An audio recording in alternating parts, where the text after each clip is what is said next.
தமிழ்நாடு கேரள எல்லையில் கனமழையை அடுத்து ஒகேனக்கல் காவிரி ஆற்றில் நீர்வரத்து வினாடிக்கு 65,000 கனஅடியாக உயர்ந்துள்ள நிலையில் சுற்றுலாப் பயணிகள் குளிக்க தடை விதிக்கப்பட்டிருக்கிறது. இதுகுறித்த விவரங்களுடன் செய்தியாளர் சுகுமார் இணைந்திருக்கிறார். சுகுமார், விவரங்களை பதிவு செய்யலாம். லாவண்யா, காவிரி ஆற்றில் தற்பொழுது வினாடிக்கு 65,000 கனஅடி தண்ணீர் வந்து கொண்டிருப்பதால் ஒகேனக்கல் சுற்றுலா பகுதியில் சுற்றுலா பயணிகள் குளிக்கவும் ஆற்றில் பரிசல் இயக்கவும் மாவட்ட நிர்வாகம் தடை விதிக்கப்பட்டுள்ளது.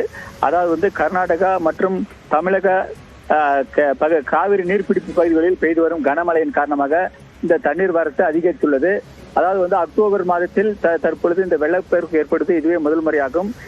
அதாவது தேன்கனிக்கோட்டை, அஞ்சட்டி மற்றும் நாட்ராம்பாளையம் உள்ளிட்ட வனப்பகுதிகளிலும் மற்றும் கிருஷ்ணகிரி மாவட்டத்திலிருந்து ஒசூர் பகுதியில் பெய்து வரும் கனமழையின் காரணமாக காவிரி ஆற்றில் நீர்வரத்து வினாடிக்கு 65,000 கனஅடியாக அதிகரிக்கப்பட்டுள்ளது. இது நேற்று முன்தினம் வெறும் 8,000 கனஅடியாக இருந்த தண்ணீர் வரத்து ஒரே நாளில் 65,000 கனஅடியாக அதிகரிக்கப்பட்டுள்ளது. இந்த தண்ணீர் வரத்து தற்பொழுது 5 அருவி, சினி அருவி மற்றும் மெயின் அருவி எந்த அருவிலும் தெரியாத அளவிற்கு ஆர்ப்பரித்து செல்கிறது.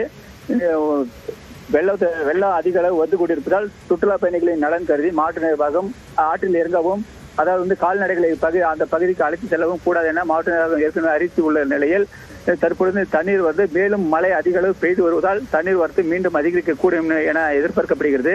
ஒகேனக்கல் பொறுத்தவரையிலும் செந்நிறத்தில் தண்ணீர் ஆர்ப்பரித்து செல்கிறது.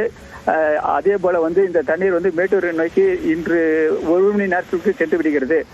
இந்த மேலும் மழை அதிக அளவு பெய்து வருவதால் நீர்வரத்து மேலும் அதிகரிக்கக்கூடும் என நீர்வளத்துறை அதிகாரிகள் தெரிவித்துள்ளனர். லாவண்யா, விவரங்களுக்கு நன்றி சுகுமார்.